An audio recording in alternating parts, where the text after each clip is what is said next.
are only to tour routes that go to supposed Antarctica, and I'm going to show you why nobody ever sees the ice wall. Let's get into it. Let's use the 1982 Gleason's map, which distances and flight paths work perfectly on, by the way, compared to a globe. So many globe trolls mentioned these tours. Now you all will see the truth. Enjoy. Okay, here we have the flight and cruise route for a tour to Antarctica from Planet Janet Travels. Let me zoom in on that a little better where you guys can see it. There we go.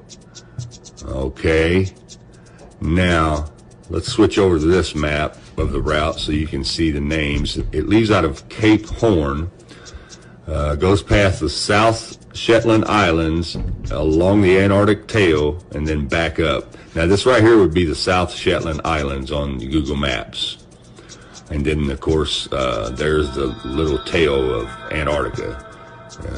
There's a panned out view for you guys to see it a little better. But pay attention to the tail of that Antarctica. It's going to be really important in a minute. Here's another view of the route. See how it goes along the edge of that tail and then they turn around and they go back? Okay, now here's where things get interesting. Let's look at the 1892 flat earth map. Now, this right here is South America, so let's zoom in here where you guys can see this. Now here's the route. There's Cape Horn, where they leave from. And as you can see right down below that, you have the South Shetland Islands. Okay, and then you have the ice wall, of course. But notice this little tail right here.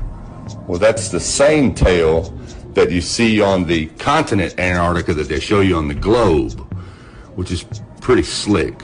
But anyways, this little part right here, this is the little area that they travel along and call it the Antarctica, which is only a tiny little bit. So the route goes this way. It goes through the Shetland Islands, comes down through here, past these little islands, then turns around and goes back to Cape Horn. And if you'll notice on this map how the ice wall looks, well, down here where they supposedly tour at, this is the only part of the little ice wall that sticks out